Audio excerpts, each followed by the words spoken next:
magandang hapon sa inyong lahat.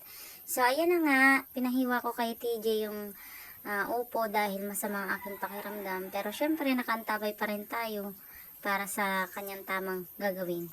So, ayan na nga, malapit na nga siyang matapos dyan sa pagbalat. So, kailangan talaga nating turuan ng ating mga anak para matuto sila kung paano magluto. So, ayan na, hiniwa na nga po nga niya. At ayan na. Tatanggalin niya yung pinakamatigas niya. Kasi matigas na yung mga buto dyan eh. So, pinatanggal ko sa kanya yan. Hiwa-hiwa ko na nga. Ako ang naghiwa niyan kasi nga, syempre para mabilis. Dahil nga ako nalulula talaga, pinasab ko na sa kanya yung paghiwa ng upo. Ayan. Tcharan! Tapos na. Ayan na yung konting upo. Kasi kalahati lang yan. Pinahiwa ko na nga ni siya ng sibuyas at bawang. So, tipid-tipid lang kami sa sibuyas at bawang dahil napakalayo talaga ng tindahan dito. So, ayan.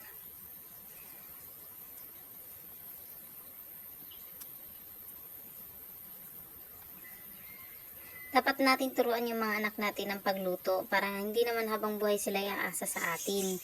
Alam mo naman mga kabataan ngayon, di ba? Puro wait po. So, yun na nga. Ipapainit na nga siya ng kawali. Aantayin lang natin na maubos yung tubig dyan, oh. O, yan na. Matuyo-tuyo na yung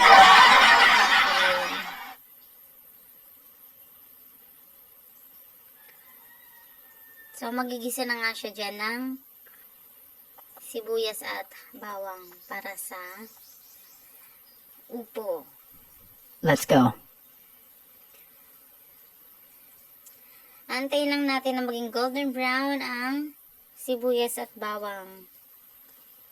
At ang ininext naman nating ilalagay dyan ay sardinas. So, ininext na natin dyan ay yung upo. Kasi nagtatalsikan kasi yung mga naawa naman ako sa anak ko kasi siya yung naghalo. So, antabay lang syempre tayo. Yan. Halo-halo hanggang sa maluto. So, ayan na nga. Syempre, ako ang magtatansya ng asin dyan. Ako ang maglalagay ng asin at bitchin. Itihain ko nalagay ko ng bitchin dyan. Bitchin. Halo-halo ay nang hinalo-halo. Hanggang sa maluto. So, yan na. Nilagyan na nga niya ng bitchin. Kasi nga, konti na lang yung bitchin dyan, kaya pinaubos ko na. Like what I said, malayo nga ni kami sa So, pinaawa naman sa mga bata kasi napakalayo talaga. Diyos ko. Ilang kilometro pa yung lalakarin talaga. Ayan na. So, inantay pala namin na kumatas yung upo kasi may sariling kasi yan eh, tubig. So, ayan na yung pinakang niya. Nagdagdag lang ako ng konting tubig dyan. Ang hirap pag Bisaya, no? Grabe. Pag Bisaya, hoy. Tinakpan-takpan ko nga muna dyan kasi para maluto agad. So, tinikman ko na. Waiting na lang hanggang sa maluto. Ayan, hinalo-halo hanggang sa maluto.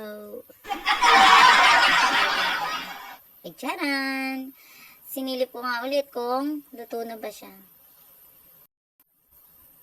Malapit na nga maluto dyan. So, ayan na nga. Hanggang dito na lang ang aking video. Thank you so much!